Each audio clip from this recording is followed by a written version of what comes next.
So again, AI depends on how you guys are looking at it. I spent a couple of minutes in the death of my ego. The problem is most of you spend all your time in the death of your ego. You need to move past it and see how it can help you to actually make your vision a reality. Like one of my favorite quotes is Einstein said that imagination is the preview to the future.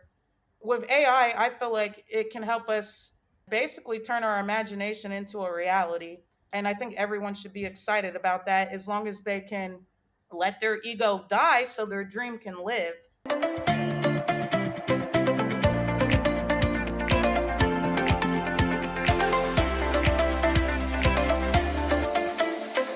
This is By Joyan Season 2. I'm your host, Joyan Chan, and every Wednesday we bring you inspiring stories, powerful message, and fun conversations with me and my special guests and friends, and it's my personal mission to empower you to live and lead a life with joy. This podcast is for you if you're looking for more joy, courage, passion, and purpose in your life. Now let's dive into today's episode and get ready to laugh, learn, and live your life to the fullest.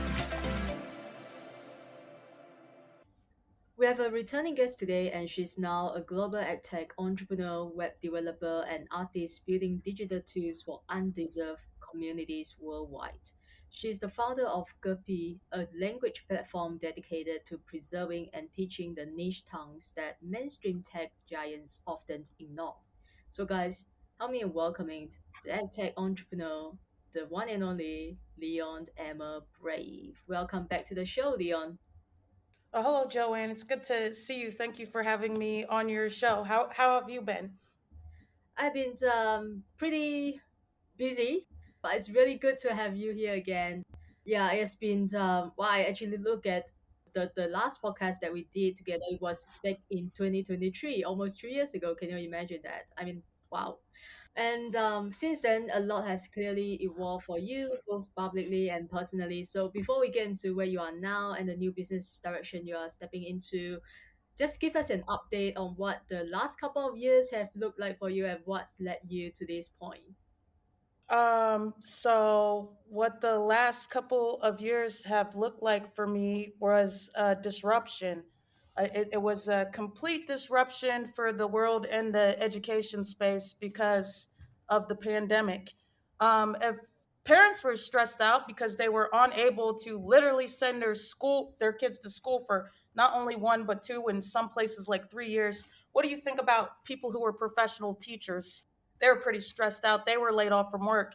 And I am what is referred to as a career teacher, allegedly, meaning that every time I tried to change jobs, I would often get the kickback from my resume, "You're a career teacher." So I entered different industries during the time that education was disrupted, but it wasn't the right path for me. The right path that I was on early, and I was on my right path when I was 22 years old.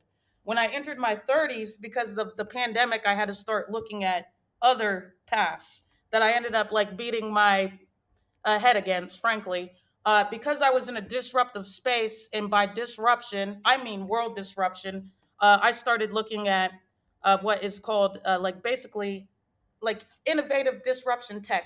What does that mean? It means when you're in a space that's always been like sort of the status quo and you interrupt it. We see this in politics, for instance, with like people like President Trump. One of the reasons he's sort of disruptive is because he's not diplomatic or polite, and those do not meet the standards of politics. Bitcoin is considered a disruptor because it's currency that the government can't tax or track. It's also currency that you can easily get locked out of, so be very careful.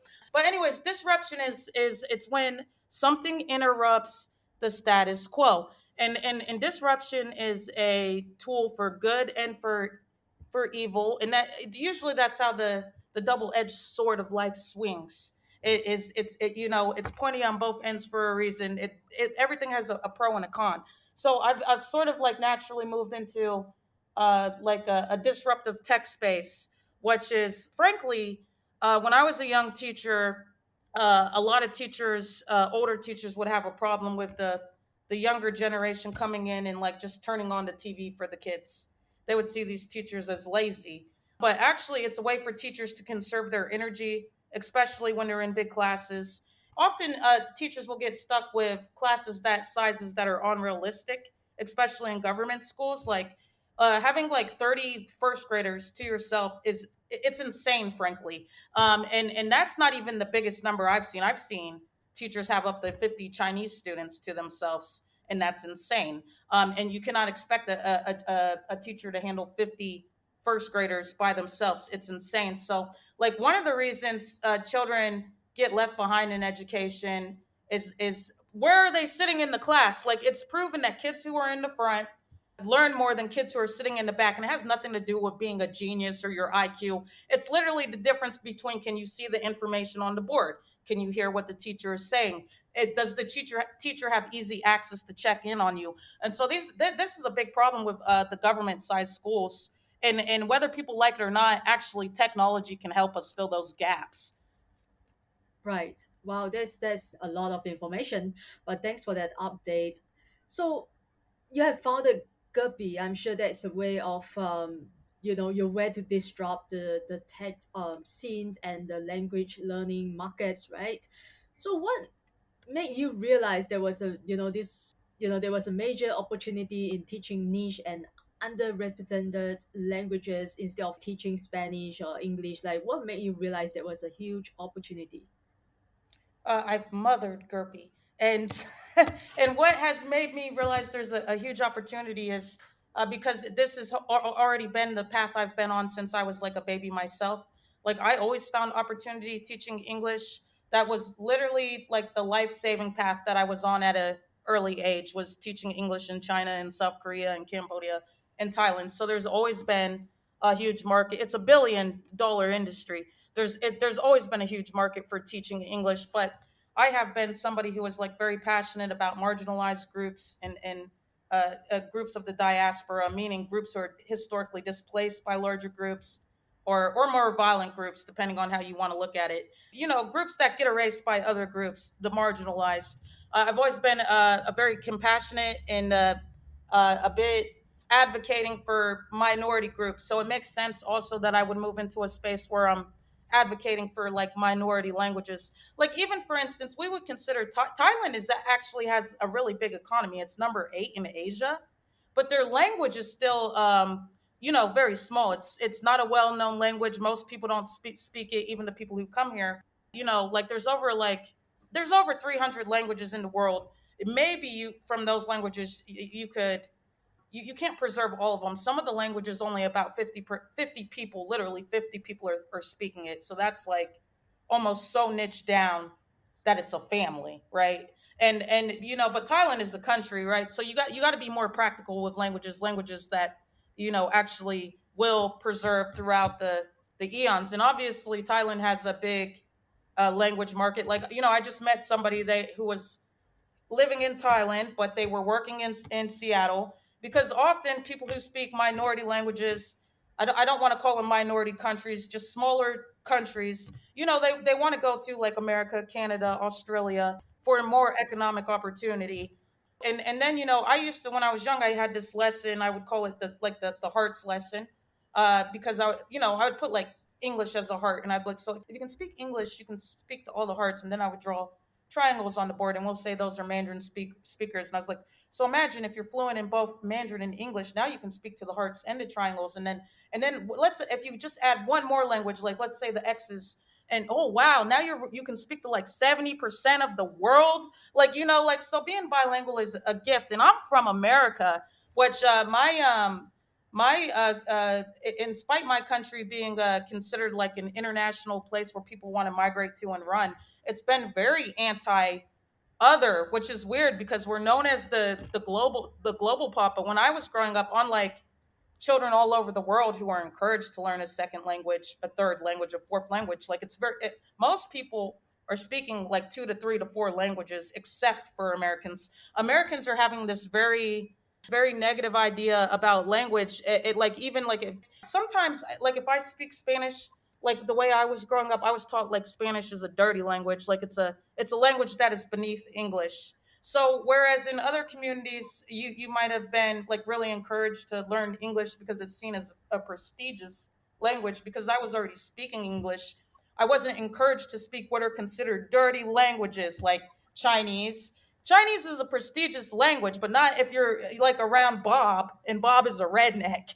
So I like honestly I wish I didn't have an American education because it limited me in like a billion ways like linguistically. And then like honestly the way I make my money even when I was young was abroad. And I'm really thankful for my time abroad because it shows me that there is a bigger world outside of America, which is thank God. Like honestly, thank God. I love that. Yeah, I love that you are just being transparent and honest about your background and your country. So I know you always wanted to live abroad, teach overseas, like work overseas. So you have taught in South Korea, China, Cambodia, and Thailand. What was that like for you? Empowering is the word. It was very empowering. There were moments in America where America does have like things. It has barriers and it has like these roadblocks. And honestly, I think I would have been very easily broken and lost along the way of some of my I'll just call them post pandemic challenges if it wasn't for the way that countries like China built me up. Like China was like so desperate to have me work for them, they were buying me like $16,000 pianos, like as a gift, like they do with like basketball players to recruit them. China was so desperate to have me work for them that they would buy me very expensive presents to work for them. So obviously that gives me like a high sense of self esteem and accomplishment. Like the same in South Korea. Like South like I had very good opportunities when I was in South Korea. So those very good opportunities gave me self esteem, right, in self worth, and so my sense of self esteem and self worth were very good for when I had to go back to America post pandemic. Post pandemic America was a hell. If I to be honest, it was a hell. There were more people like plummeting into poverty rapidly. There were more people being evicted rapidly. There were more job losses rapidly. I was disrupted in multiple ways, which is I'm in America. I had been in Asia long term. Like I hadn't even been in America. I had been in Asia for long term. I'm in America. But reverse culture shock is real. Like like and America's intense. Like I think one of the first things I noticed about America, a lot of people say this, but is all the guns that Americans have on them. Like you just walk into a grocery store and you'll see like a mom is carrying a gun or a dad is carrying a gun. It's very bizarre when you're living in Asia because nobody carries guns, not even the police. Like when I where I currently am, I see like maybe the same four police officers every day, and mostly they're helping the kids get home to and from school. And I never feel afraid of these police officers. One, I can't even see their guns. It seems like their main role is making sure the kids don't get hit by a car. Like and two, like they just like focus on their role, which is traffic. Like in America, the cops like they do racially profile people a lot, which means if you're walking black, suddenly you're tackled, suddenly you're handcuffed on the ground. And like these are things like I've heard Americans say, I've seen them in documentaries, but it wasn't until like I was in America that like I was like, hold on, I'm black. Oh my God, I'm black in America. Oh my God. Like I was shocked. I was like, me, black in America, because they really treat black people like that. And I was shocked. And like, like I was lucky in a weird way because like I found an alternative path young, which spared me from like a very intense American reality. And honestly, the only reason I'm alive because I already had an alternative path that I found a long time ago, which is a disruptive path. And it's very unusual. Like to be honest, I think I'm flagging in a government system for the US somewhere for being black and going to China. Like, and the world is it's weird like that. Yeah.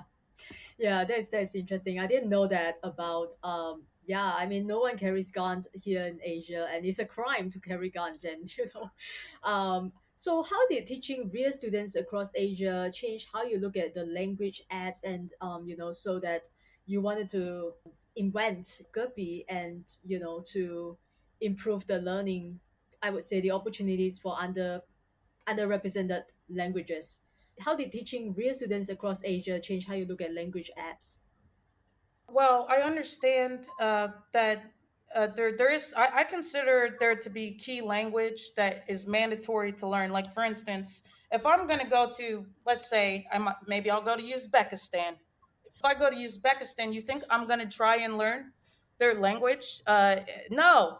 But do you think that maybe I'll learn survival language, like where is the bathroom? How much is this? Can I get a cheaper price? Help me, please. Do you think I'll learn survival language? Yes. And then like honestly, hello and thank you and I'm sorry go a long way. Like in any culture in language, yes, no, hello, thank you, how are you?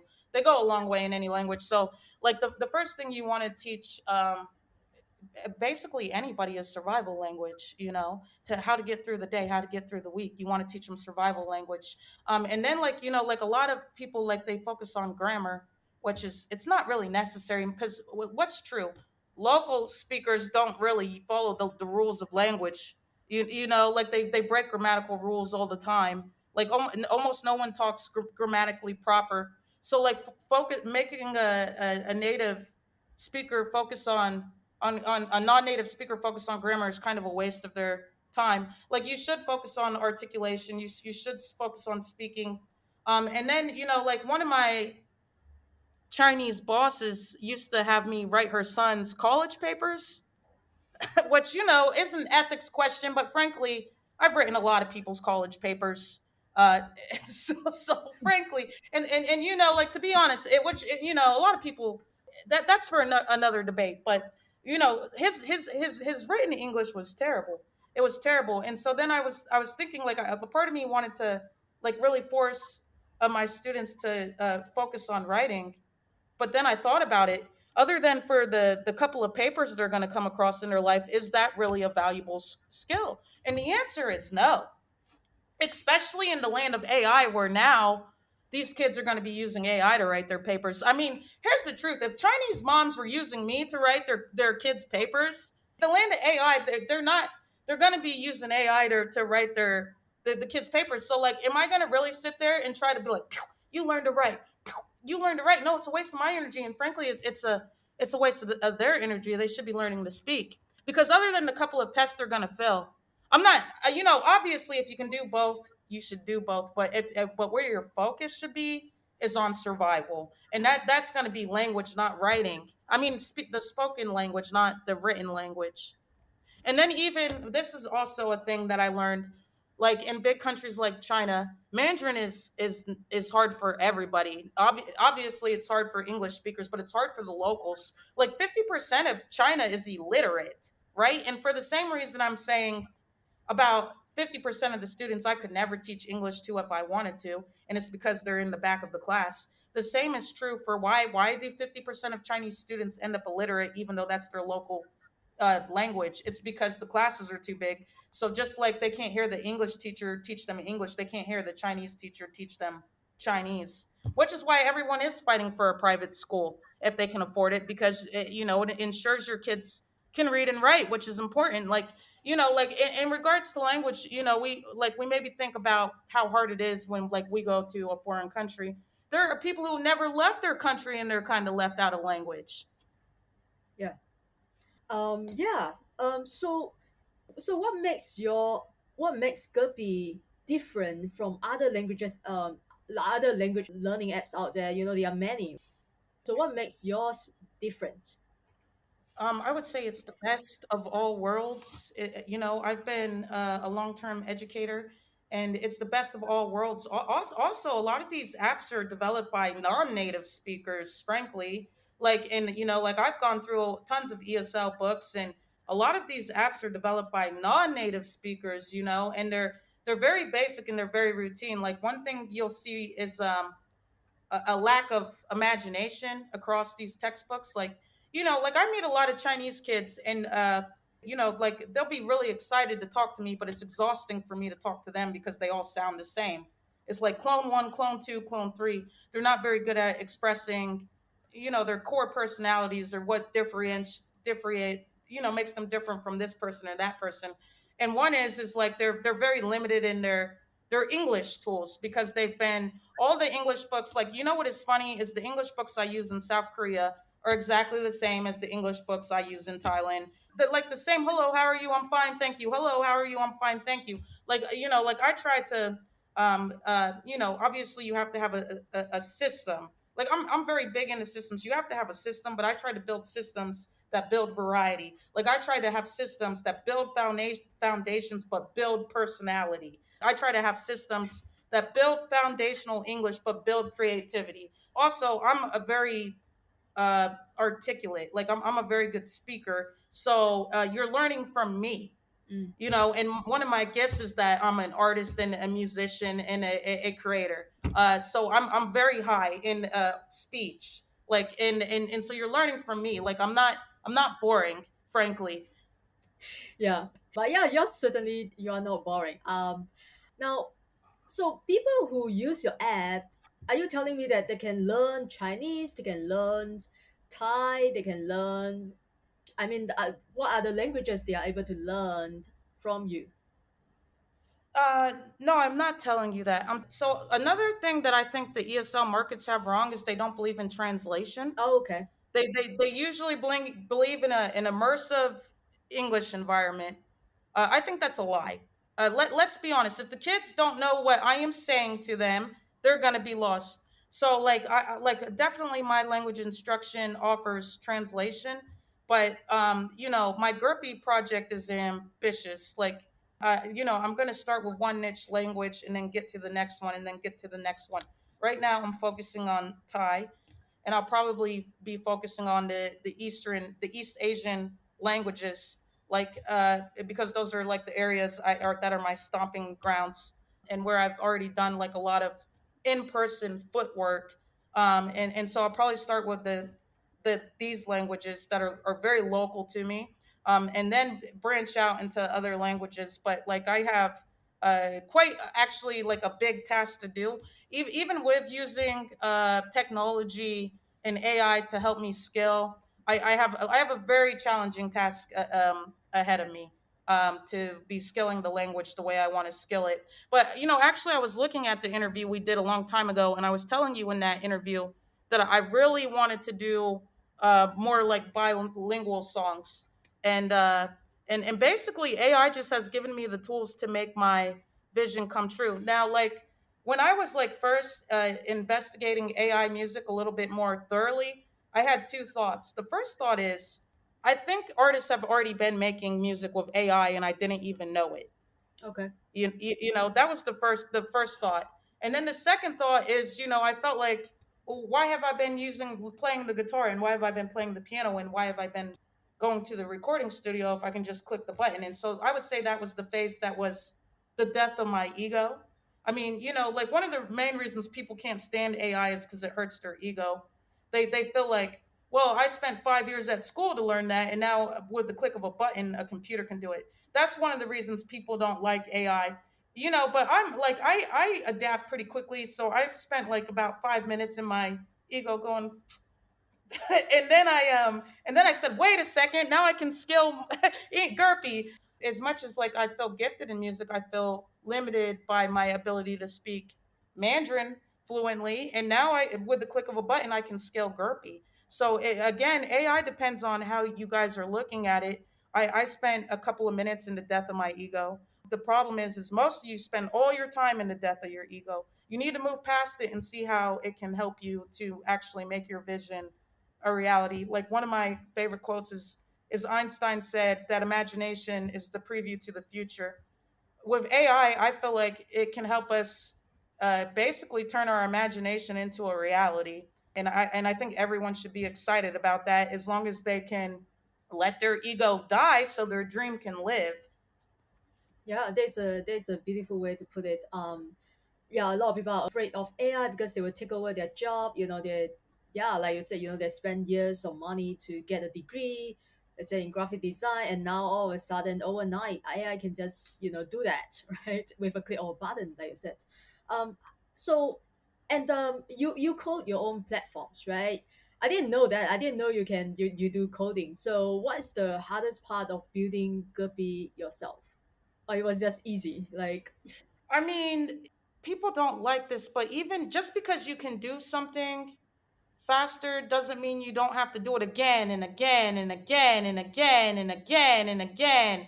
So like you might like build like your initial site, and then you might realize you need a different feature, or you need a different layout, or you want to do this or you want to do that, and then recoding it, even if you are using some sort of tool, it's going to cause all kinds of problems. So basically it's like you constantly are doing this and throwing stuff out, and then you got to rebuild it. And but like I think that's just part of the process of getting it right, and you can certainly do it with less money than in the past. And like I said this to you in an interview too, which is there's always a cheaper way to do things. There is always a cheaper way to do things. Like I was living in New York City for a minute, which is just financial death. Like it literally just financial death. Like I'm not really sure how long I'm going to be in the current location I am at, but the amount of money to live here is it's like it's dirt cheap to anyone who's like ever been struggling in America. It's like it's peanuts. And then there's a like for instance Uzbekistan, like for instance their cost of living is actually cheaper than Thailand, but they're offering like quadruple the salary of Thailand. So without even having a side hustle and just focusing on your job role there, you can do like amazingly well. And then like I talk about politics a lot, because I'm American and I'm adult. And like like I realized like my biggest trigger is not being a woman, not being a woman of color, not anything with violence or gun or police brutality or gun violence. My biggest trigger in America is taxes. Like America's tax system, it robs you blind. Like it robs you blind. And like like when you're losing up to 40-45% of your money in taxes, that's money that you don't even get. Here's your money. They go, thank you, Lion. Oh wait, that too. And they like they lit no like, like you're left with nothing. And there's a cheaper way to do things. And like, and again, it might be deaf to ego. Why do people like New York? They think it's prestigious, but actually, the people who live there, and just talking about the American framework, not because it's easier to analyze life from a smaller framework for people who don't go all over. Just from the American framework, people who live in New York make less than the national average of Americans. And it's because of the cost of living. They can save less. So contrary to popular belief that you go to New York to make it big, to bring in the money, like or whatever, you like people in New York do worse than the national average, and it's because of the cost of living. Like it's because the taxes are so high. Like if you go to Manhattan, you have to pay something called a congestion fee, and that's like I forget what it is. Like I think every time you drive into the Manhattan, you got to pay 25 USD just to drive in. Then you got to find a place to park, which in Manhattan it's like it could be 20 to 50 bucks an hour. And like I had a car originally when I went to New York, but I lost that car quick because of congestion fees, because of tolls, and because there was no parking, which meant I was always getting slapped with a parking ticket. And it was too stressful. Like I think like honestly one of the best things you can do is to quit. It's quit certain things when you know it's not working. Like I'm a very stubborn person too. Like I'm actually not a quitter. I'm a fighter, and I'm very resilient. Meaning, like I'm literally someone who could stand in the rain like for like 48 hours. And if I thought to win a prize, like I needed to stand there for another 48 or whatever, I would. But I'm telling you that sometimes that is dumb. Like go inside, like you like forget that prize. Is it really a prize? And like, and I think a lot of people, and it's because the ego, they don't know when something is not healthy for them, and that they need to stop, and it's actually hurting them. And you're so right. I mean, most people don't leave their country. And it's a privilege for you to live overseas and see the world and see what are the options, right? What are the alternatives? And like parking fees so high. Wow. I mean, I wouldn't know. Now let's go back to you. I love everything you have said, but what is really your biggest vision for Guppy beyond language learning? Like, ultimately, are you building an education company or cultural preservation movement or something even bigger? Like, what is really your vision for Guppy? I hope that the money I make from making ESL albums and ESL curriculums and ESL apps, I can use to help some of the marginalized communities in my home country and around the world. I feel like I'm a nine. Like, I don't know if people look into numerology, but I'm a nine. But I'm a more complex nine because I'm not a pure nine. I'm a 1 8 9.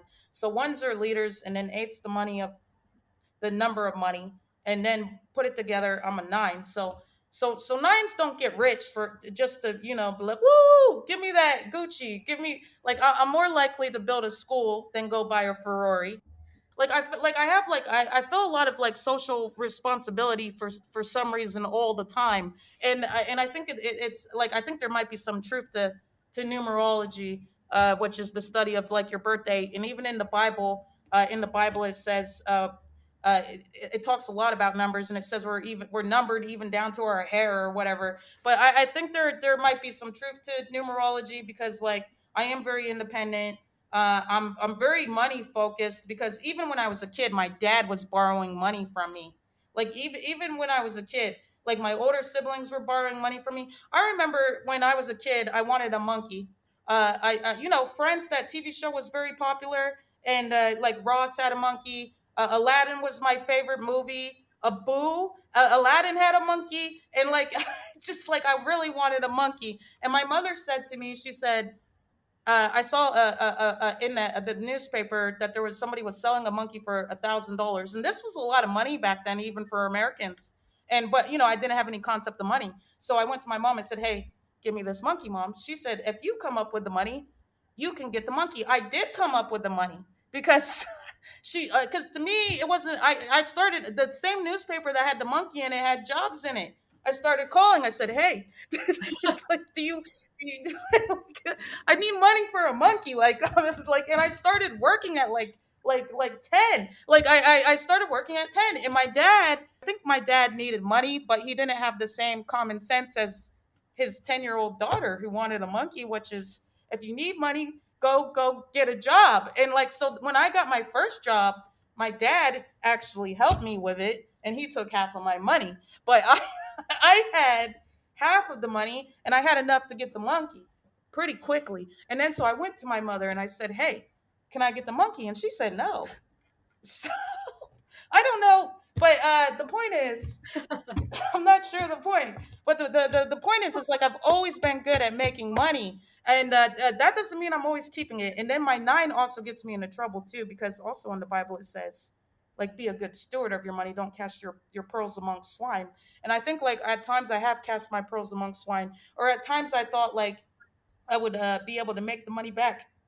And I'm not used to what is called a, what is it called? A famine. It's called a famine, when you're not, your resources are not coming in like normal. Like, maybe you have like an abundance of resources for many years, and so you don't have stress. But like, I hit a period of famine, so like that's given me the wisdom to learn to be a better steward of finances, aka save, like have storage of nuts or whatever, like the squirrels do. Like, but like at the same time, like, I do believe that you're supposed to give back to the community. You're not supposed to be so stingy. You are supposed to help your fellow man, but you are supposed to protect yourself.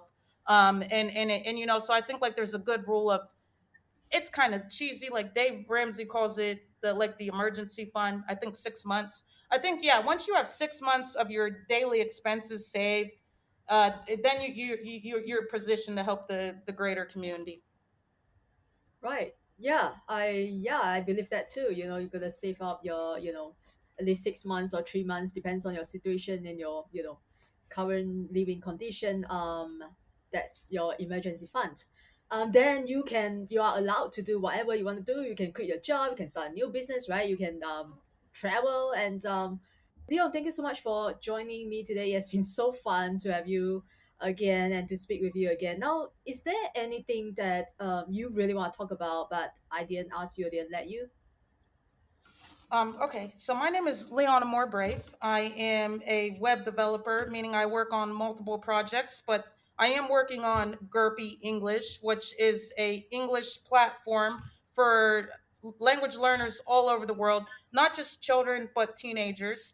Gerpy offers things like ABC Dance Party to get your kids moving and learning English while being healthy. But also, I know that kids can be very high energy and at times you want them to calm down. So Gerpy is also offering like calming music and, self affirmations to help your kids feel positive about themselves. And then basically, I just have older modules of like very similar curriculum for the teenagers. They can have a cooler music where the sounds are more age appropriate to them. But same helps them build the foundations of English. But also, what's unique about my language module is not only are they learning how to use language, they're using language to empower themselves and to feel good about themselves so they have the confidence to go into the international world using language. So my name is Lyon Brave. Gerpy English is single-handedly the best English language tool you can use. I love that. That sounds really amazing. ABC party, dancing party, and self affirmation and coming and music. I love how you incorporate all your gifts and talents into this one app. Like languages is your one of your talents, right? Music. I just love what you're building here, and I think it's really amazing. Now, tell my people if they want to follow your journey and stay connected with your work, where is the best place for them to find you online? You can find me at lyonbrave.com, which is Lyon Brave, BRAVE.com. Lyonbrave.com, and you can see my whole ecosystem of platforms, including Gerpy. Amazing. All right. For everyone listening, you will find the links and resources mentioned in the show note below. I'll make sure to put on Leon's website in the show note below, and make sure to like, subscribe, and follow so you never miss another episode coming to you every Wednesday. Thanks for listening, and I wish you all a joyful and amazing day ahead.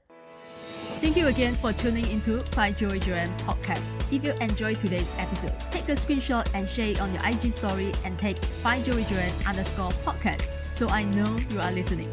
And leave us a positive review on Apple Podcasts if you haven't already done so.